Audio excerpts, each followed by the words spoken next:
जी अस्सलाम वालेकुम, मैं हूं आपका host Iftan Ali for podcast season 2। और आज के जो हमारे लेजेंडरी गेस्ट हैं वो है हसन जहांगीर साहब। सर अस्सलाम वालेकुम। वालेकुम अस्सलाम। मेरा आप सबको सलाम, क्योंकि बोल एक जादूगर इस चैनल है इस वक्त, और पॉडकास्ट का आपको पता है सारी दुनिया में इलेक्ट्रॉनिक्स मीडिया में जो एक इनकलाब बर्पा कर रहा है, तो मैं इस नौजवान को इनके ही चैनल पे वेलकम करता हूँ। Sir thank you so much. कैसे हैं आप? मैं ठीक हूँ, फर्स्ट क्लास। शुरू करते हैं आगाज़ पॉडकास्ट का। मुझे सर ये बता दें, ये जो आप हसन जहांगीर बने, तो क्या ये शुरू से ही डिसाइड हुआ था पैदा होने के बाद, या किसी को देख के इंस्पायर हो गए हैं आप कि यार म्यूज़िक की तरफ जाना है, कुछ सीखना है, या बचपन से ही आपका था कि म्यूजिशियन ही बनना है? ये बाद में अचानक से वैसे ही हो गया कि यार चलो ट्राई कर लेते हैं? नहीं, मैं बचपन में मुझे बहुत ज़बरदस्त शौक़ था पेंटिंग का। सही। और मैं पेंट करता था दीवारों पे, वाइट कलर हुआ करती थी दीवार पे, और मैं कोयले से तस्वीरें बनाने का शौक़ था मुझे। लेकिन उसी दौरान मेरे घर में एक ट्रांजिस्टर था और वो उसमें गाने बड़े ज़बरदस्त बजा करते थे। मैं बहुत छोटा था। सही। तो मुझे एक शौक़ लगता था कि इतनी खूबसूरत आवाज़ इसके अंदर, और इतनी ज़बरदस्त आवाज़ें, बातें ऐसी करता है, इसके अंदर लोग कितने बड़े होंगे, क्योंकि इतना बड़ा ट्रांजिस्टर की साइज़ ये इतनी बड़ी है, और उसके अंदर लोग कितने फिर छोटे छोटे होंगे, और इतना खूबसूरत गाते हैं। तो मैं इनको तोड़ के किसी दिन देखूंगा कि कैसे किस टाइम आते हैं। फिर चेंज हो जाता है प्रोग्राम, गाना ख़त्म गया, दूसरा तीसरा, फिर बातें शुरू हो गई, न्यूज़ आ रही। तो मैं जब गाने में इंतज़ार करता, एक दिन मैंने गाने के वक्त तोड़ा रेडियो को, और तोड़ के देखा तो उससे मशीनरी चीज़ें निकली। मेरी अम्मा ने बहुत मुझे मारा। मुझे एहसास हुआ कि मुझे ये हरकत नहीं करनी चाहिए। फिर मुझे पता चला कि ये गाने कोई और चीज़ होती है, गाना कहीं से आता है, ये रेडियो है इसका, ये समझाया मुझे मेरी वालदा ने। फिर मैं समझा कि ये क्या चीज़ है। तो मैं जब भी पेंटिंग करता था तो उस वक्त मैं गाने बजा करते थे। कुछ लोग रूठ कर भी लगते हैं कितने प्यारे, कुछ लोग। कमाल सर। म्यूज़िक सीखा कहाँ से आपने? ऐसे ही सुन के सीखा सर। तो यानी कोई प्रोफेशनल ट्रेनिंग वगैरह कुछ भी नहीं? ये बाद में जब मैं गाने लगा, सही, जब गाने का शौक़ पैदा हुआ, तो फिर मेरी क्लासों में मैं पढ़ता था, तो मेरे को हमारे कंपटीशन थी म्यूज़िक पे। जब 9th के लोग मैट्रिक के पास होके जाते हैं, तो 9th से जो मैट्रिक पे आते हैं वो उनको फेवरेल पार्टी देते हैं।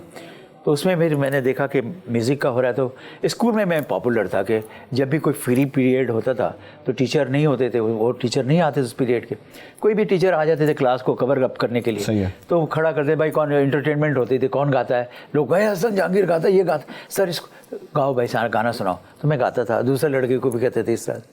तो पार्टी, तो वहाँ से ये जर्नी शुरू, वहाँ से मुझे अंदाज़ा हुआ सही है कि फेवरेल पार्टी शुरू हो रही है। तो सबने कहा भाई आज तुम इतना गाते हो स्कूल में, इस पार्टी में आपने भी गाना है। ठीक है। तो वो म्यूजिशियन थे, वो जो ज़ाहिर वो पूरा प्रोफेशनल लोग आए हुए थे। तो उनसे मैंने देखा कैसे गिटार, तो उस दौरान में मैंने एक कैसेट निकाला घर से लेके, एम्प्टी कैसेट, और मैं शोज़ के दिन चला गया और गाने रिहर्सल, मेरी एक लड़की होती थी क्लास में, उसका नाम मैं कोड नहीं करूँगा, तो हमने मिलके गाना शुरू किया। अब वो गाना जो था, वो गाना बहुत पॉपुलर था उस वक्त। मैं टीवी पे रात को देख कर गया, वो गाना था, प्यार तो एक दिन होना था हो गया। ये गाना मैंने देखा, और फिर मैंने कैसेट में लेके गाने को याद करके, और सुबह म्यूजिशियंस को दिखा दिया, मैंने ये गाना मैं गाऊंगा।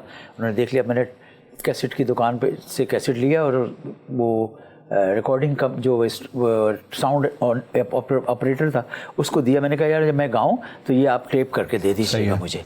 तो जब मैं गाने लगा, और लड़की मेरे साथ, पूरे स्कूल के लड़के को, सबसे खूबसूरत ही लड़की वो थी स्कूल में। सारे लोग मेरे लड़के, सारे स्टूडेंट, हम कमरे में रिहर्सल कर रहे हैं, तो सबको खिड़की से झाँक रहा है, कोई इधर से झाँक रहा है, कोई उधर से देख रहा है। हमारा जीना हराम हो गया था वो। ठीक है।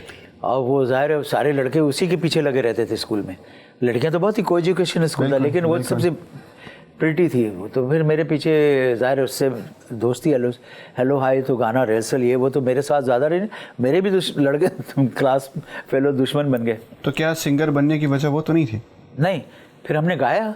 सही। शो स्टार्ट, मैंने गाना जो कैसेट ले लिया ना मैंने, वो कैसेट जब मैंने घर पे ला के सुना है टेप रिकॉर्ड पे, सही है, फिर मैंने कहा हो I am the star. Okay. मैंने कहा अब मुझे कोई रोक नहीं सकता गाने से। क्यों? सही है। कि मेरे अंदर वो साउंड, वो जो जिसको मैं सुनकर गा रहा था, वो फील, वो चीज़, हालांकि मैं सुर में नहीं था, उस वक्त बच्चा था छोटा, सही। तो वो मुझे फील हुआ कि समथिंग आई हैव। तो उसके बाद मैंने फंक्शन में गाना शुरू कर दिया। तो एक दफ़ा किसी बड़ी स्टोरी लंबी है लेकिन मैं बताता हूँ कि मैं शो में गया तो सारे जो जर्नलिस्ट थे उन्होंने मुझे घेर लिया। वहाँ पर आना था आलमगीर साहब को गाने के लिए, वो नहीं आए थे। तो मैं एक नया तो किसी ने कहा एक नया लड़का बड़ा खूबसूरत गाता है, और मंजूर जमाल साहब मरूम और ऑर्गेनाइज़र बड़े बड़े ये VIP ऑर्गेनाइज़र थे तो किंग।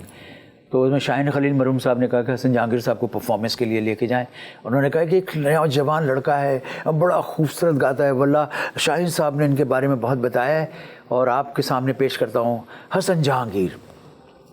मैं गया गाने के लिए, आलमगीर साहब तो आए नहीं, लोग जाने लग गए। सही है। तो फिर देखा कि बस मैंने जब गाना शुरू किया, एक गाना दो गाना, लोग जितने चले गए थे सब वापस आना शुरू हो गए। एक जुम्मे गफीर जमा हो गया वहाँ। कौन? और ये क्या मतलब जादू कर रहा था मैं, मैजिक। एक सही है। मेरी परफॉर्मेंस जो थी ना, एक हिप्नोटाइज करता था मैं। गाना तो अलग एक चीज़ होती है, गाना तो लोग सभी गाते हैं, लेकिन एक मैजिक होता है जो आपने माइकल जैक्सन के अंदर देखा होगा ना, एक मैजिक ऑफ परफॉर्मेंस होती है जो आपके कैप्चर कर लेता है आंखों। लोग मुझे यूँ देखते हैं जब मैं परफॉर्म करता हूँ, आंखों से